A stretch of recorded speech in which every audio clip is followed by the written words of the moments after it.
ہے کافروں نے کہا ایک عمر اور ہوتا ساری دنیا میں اسلام پھیل جاتا، اور میرے نبی نے کہا میرے بعد کوئی نبی ہوتا تو عمر ہوتا۔ اتنی عظیم ہستی جن کی سلطنت اسلام کے پھیلنے کے ذریعہ بنی۔ عمرو بن عاص رضی اللہ تعالیٰ عنہ گورنر تھے مصر کے، تو گھوڑ دوڑ میں ان کا بیٹے نے گھوڑا دوڑایا، لوگوں نے بھی دوڑایا، ایک عام آدمی کا گھوڑا آگے نکل گیا تو اس کو غصہ آیا عمرو بن عاص کے بیٹے کو، اس نے ان کو مارنا شروع کر دیا۔ تو اس کے باپ نے آ کر حضرت عمر کو فریاد کی، تو انہوں نے باپ بیٹے دونوں ٹاٹ کے کپڑے پہن کر پہنچو میرے پاس، گورنر مصر کو بلایا جا رہا ہے۔ سارا مدینہ اکٹھا کیا، اس بچے کو بلایا، ادھر آ، اپنی لاٹھی پر اپنا کوڑا پکڑایا، کہا مار اس کو، اور اتنا مار کہ تیرا کلیجہ ٹھنڈا ہو جائے۔ تو اس نے مارنا شروع کیا، مارنا شروع کیا، مارنا شروع کی، حتیٰ کہ لوگ کہنے لگے کاش اب یہ بس کر دے، اتنا نہ مارے۔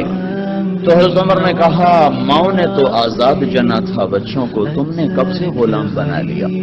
جو اس طرح حکومت کر کے گیا، کھڑے ہوئے ممبر پر اسمعوا و اطیعوا، لوگوں میری بات سنو میں کیا کہنے لگا ہوں اور میری اطاعت کرو۔ سلمان فارسی کھڑے ہو گئے، لا نسمع ولا نطیع، نہ سنیں گے نہ اطاعت کریں گے۔ تو ہم نے کہا کیوں؟ کہا یہ جو تیرا کرتا ہے یہ ایک چادر میں نہیں بن سکتا، جو چادریں تقسیم ہوئی ہیں بیت المال سے، تیرا لمبا قد ہے، تیرا ایک چادر میں کرتا نہیں بن سکتا، یہ دو چادروں میں بنا ہے، دوسری چادر تو نے کہاں سے لی ہے؟ پہلے اس کا جواب دو پھر ہم تیری بات سنیں۔ کوئی بادشاہ ہوتا تو وہیں ذبح کروا دیتا، خلیفہ ہیں خلیفہ۔ ان کا عبداللہ کہاں ہے؟ عبداللہ میرا بیٹا، کہا جی حاضر، کا اٹھ بتا تیرے باپ نے یہ چادر کہاں سے لی ہے؟ تو اس نے کھڑے ہو کر کہا کہ یہ چادر مجھے حصے میں ملی تھی، میں نے اپنے ابا کو دے دی کہ ان کا ایک چادر میں کرتا نہیں سل سکتا تھا۔